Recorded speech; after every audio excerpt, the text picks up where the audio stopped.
Well, how y'all doing today?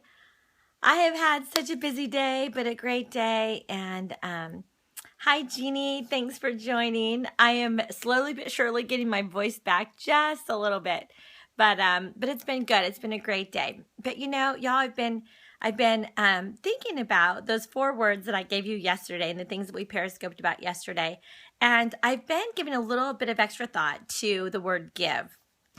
And I talked about it on my 12 o'clock Periscope today, although it was pretty brief. And I just know that a cliche that everybody is very familiar with is one of the last things that Jesus had said to his disciples, which is, "It is better to give than to receive." Oh, hi, Maria. Welcome. And welcome Brandon and Jeannie and all of you who are joining me. I just love my Periscopers. Thanks for joining too, Renee. I love having you on with me. It is better to give than receive. And then Paul was talking, it was also the last words that he wanted to leave with the people that he had been ministering to in Ephesus, in Asia. And I love that he said, now that he's done the work of the Lord humbly and with many tears. Y'all, the job that I do, that I've been called to do in my counseling office, it is a job that I do with humility and with many tears. I invest myself into people's lives really by giving in a way that is really sort of reminds me of what Paul does here, because it is humbling, it is with many tears. So this is the one thing that I've learned. Like I titled this, I have learned that it's better to give than receive. And I have to tell you, this is something that I wrestled with for a long time, because I didn't know how to give without being feeling like I should receive something as a result of the giving. And so when I give of my time and I give of my service to people, I know that a payment is due for that. A payment is due for the service. But yet God told me, he showed me actually in a dream back in 2009, that I was supposed to do counseling without billing people, that I would offer 8 hours of free counseling, 8 hours of free counseling, 4 2-hour sessions. And I really wrestle with it, because I was like, well, how am I going to pay my bills? How am I going to pay for Bryson's college? How am I going to bring any income home if I don't bill my clients? And our giving is the payment, yeah. And so I wasn't really sure. And then I also wrestled with the fact that I felt very kind of worthless. I felt worthless, almost like I was just volunteering. I don't know if you've ever felt like if you volunteer that you're not valued. So for a while I thought maybe I should give people a bill and then just mark it paid, so that they would appreciate the value of the service that I'm giving them. And then I was like, no, that doesn't work either. And so it took me a while to really wrestle with this. And God and I had many conversations about this. And I kept thinking of different creative ways that I could bill people, that I could charge people, and something that would be a win-win. I would still get paid and they would still get a really good deal, because industry standard is $120 an hour. But when people are in crisis, to hand them a bill in the midst of their crisis, it's just something that I really struggled with. And I didn't know how I was going to be able to do that. And especially I didn't know how I was going to be able to do it when God specifically told me in a dream that I wasn't supposed to do it. So in this dream, he told me that he would provide for me, and that he would provide through donations, and that I did not even have to require a minimum donation, that he would give to me as I gave to others, and that he would reward me, and that he would help me be fulfilled in the process of giving, as I would give out and invest in people through tears, literally through tears. I so badly want my clients to recover from the crisis that they've been in. I could cry thinking about it, because there's some clients that I have right now that are not fully recovered. And and but the payment, the payday, is when the big where I'm really receiving is when people fully recover. I mean, when their lives are totally turned around. And I've been so blessed. Yes, the eternal value. And I feel like Paul felt the same way when he was saying goodbye to people. There's certain clients that I have that that I know that I say goodbye to. You know, that I'll invest in their life for a certain period of time. And then when I say goodbye, I know that my investment is finished at that point. That I was just in their life for a season, and that God had me for a season. And same way exactly with Paul when he talks to these people, you know, and with tears, he's telling them goodbye. And the last thing that he's telling them is it is more blessed to give than to receive.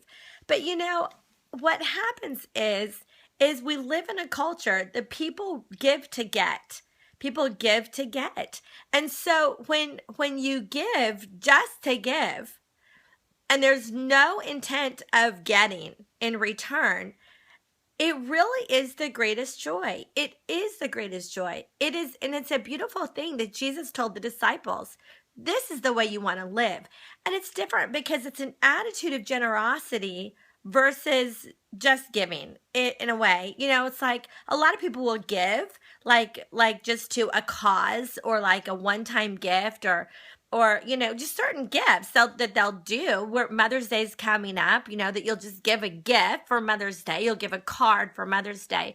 But it's different whenever you have a constant attitude of generosity without ever expecting anything in return, like a constant attitude of generosity. And that's, I hope, the way that you guys will be towards your mothers, and as a mother that I will be towards my children every day. And really a lifestyle. And that's what Paul's telling these people is you want this to be a lifestyle of giving, because it is better to give than to receive. And don't get stuck on the fact that you might not be receiving.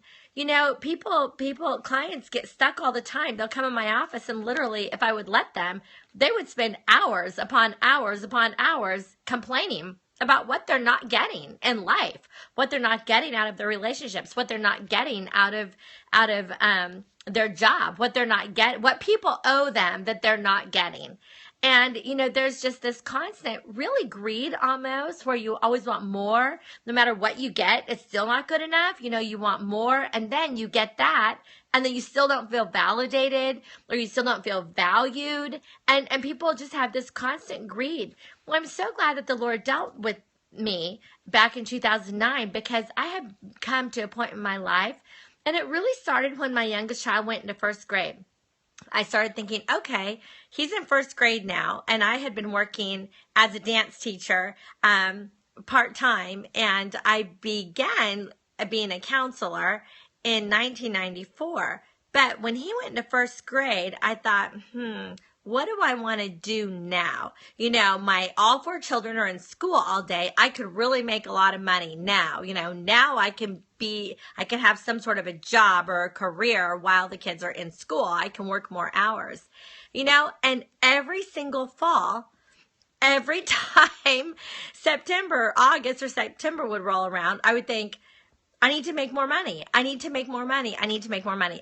Seriously, y'all, it was a cycle. Every year I would think that way.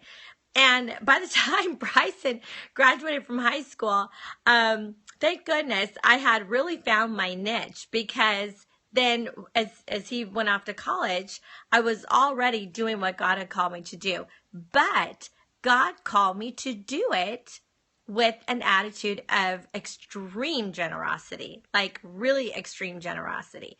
And he told me specifically in a dream one night that that God blessed my marriage and really saved my marriage and blessed my husband in business and helped us to recover financially from our losses, that I could afford to give my services. It's not unlimited. Like I said yesterday, give, but don't allow yourself to be used, you know. So when I give 8 hours of services to people, it's really cool, y'all. And it has become a model that has really worked. And then last year, I found out the benefit and the blessing of this is when I give my services, guess what? I I can't be sued. I had the parents of one of my clients. My client was an adult, but just barely an adult. So, yeah, it was. This was a gift for one of my clients. You're right, Brittany. You know, and it's so cool because God has continued to bless me over and over and over again. And it's been a wonderful process of just of God rewarding me for my willingness to be generous. I know that Paul experienced this, and I'm so glad that I decided to really be obedient to the Lord. And not gonna lie, it took me several years of like trying to figure out how to do this. That's true. That was the thing, Jennifer, that was really bothering me. But yeah, Brittany, thanks. The gift ended up being that because of my obedience, really the Lord was protecting me, because I had a client that was 20 years old, and her parents didn't like the counsel that I gave her, but she came to me, and she's an adult. She was in college. She was an adult. She wanted specific advice about a relationship, specific advice about a pregnancy, being pregnant out of wedlock. And we had some really great sessions. Well, her parents did not like the advice that I gave her. And so they sued me.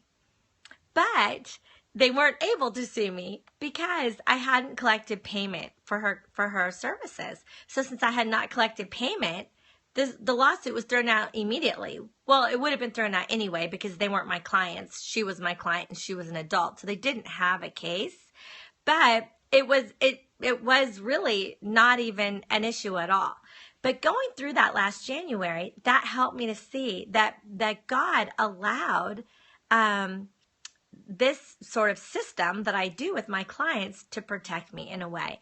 So I've embraced this life of generosity to this extreme measure of where I don't bill my clients. But I just want to tell y'all, whenever you serve people and when you love people and you give your time, you give your gifts, whatever your giftings are, and you give generously, you know, God's going to bless you.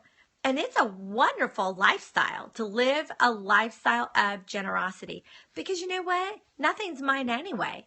What is the point of even earning the money and feeling like I have a right to the money? What am I going to do with the money? The money is all a gift and a blessing anyway. I mean, it's really just to be able to live. But if God's already going to provide my needs through my husband, if he's going to provide my needs in other ways, then it's okay. And it gave me so much freedom. Jeannie, you're so right. Brittany, and that was the other benefit, as I don't have to be politically correct, and I don't have to, I don't have to maintain a license, because I'm legally licensed to do counseling through through being an ordained Christian minister.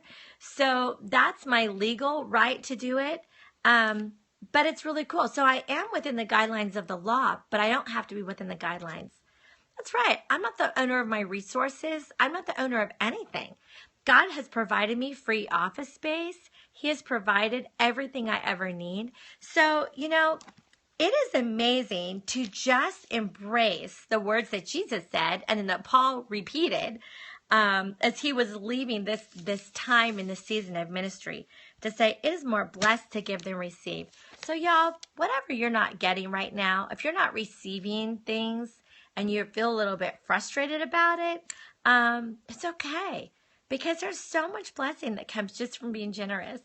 Oh, hi, Susan. Welcome to Periscope. So good thing you can rewind. It's okay. Good thing you can rewind. But you know, Susan does that. She gives advice, health advice all the time. Sometimes it results in a profit. Most of the time it doesn't. Last night I was at the Young Living conference here in Grapevine, a little convention. We were talking about domestic violence. And the girl that was speaking, she said, you know, at first she just became very passionate about Young Living essential oils. And most of the time she would talk to people, it wouldn't result in a profit. But sometimes it does. Vanessa's great. Sometimes it results in a profit. Sometimes it doesn't. But if your motivation is just a lifestyle of generosity, it is the greatest freedom to not have to worry about that profit. It's awesome. God showed my husband this many years ago. He's been working a commission-only job since I think 2006. And he was set free from this many years ago, but I was still holding on that my value was based on what I was getting, that whatever I would get would be the source of my value. Boy, was I ever wrong. But it really is more blessed to give than it is receive. So y'all think about that and think about how you can live a life, not just as a giver, because I know that you guys all give. You guys all give, but I mean a lifestyle of consistent generosity. Yeah, it's true. To serve others, it is your motivation. So it's pretty cool to live that way. Well, God bless you guys. Thanks for Periscoping with me tonight. And I'll be back tomorrow at noon and 9. If you'd like to check out past Periscopes, there you go, Susan. TrinaTitusLozano.com. God bless you guys. I love you all. Bye-bye.